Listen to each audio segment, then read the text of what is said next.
দাস যুধিষ্ঠির প্রসন্ন হও, তুমি তোমার নিজের ধর্মপত্নী দ্রৌপদীকে হারিয়েছ।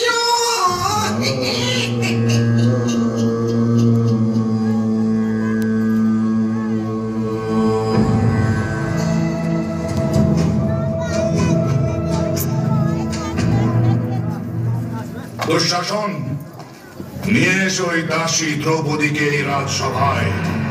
যদি ওই অহংকারী নারী আমার আদেশ অস্বীকার করে, তাহলে তার কেশ আকর্ষণ করে টেনে নিয়ে আসবে এখানে।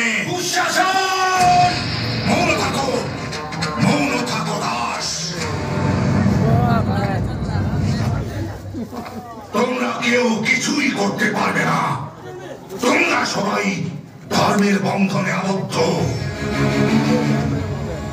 আর ওই দাসী দ্রৌপদীকে আমি ধর্মানুসারে প্রাপ্ত করেছি। ভুলে যাবো আমি সেই ধর্ম? ভুলে যাবো আমি? বর্ষ করে দেবো তোমাকে। প্রলাপ বকো না দাস অর্জুন। অধর্ম যদি করতেই হয় তবে করো। আমরাও দেখতে চাই কিভাবে তুমি তোমার জ্যেষ্ঠ ভ্রাতা যুধিষ্ঠিরের অপমান করতে পারো। বলছে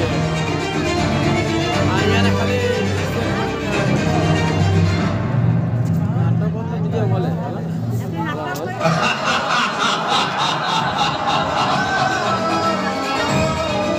দুঃশাসন, যাও ওই দাসীকে নিয়ে এসো।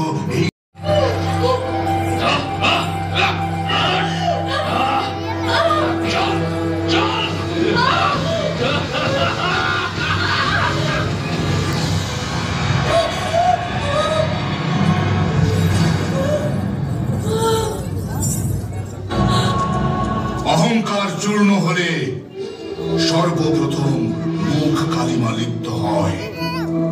এই অহংকারী নারীর মুক্ত দর্শন করাও।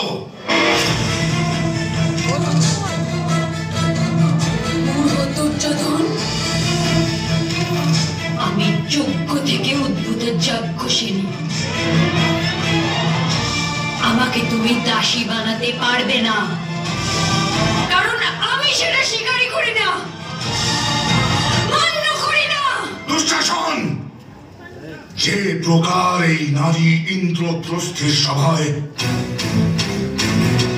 সমগ্র আর্যাবর্তের সামনে আমাকে অস্ত্রহীন করেছিল, সেই প্রকারেই এই সভায় অস্ত্রহীন করে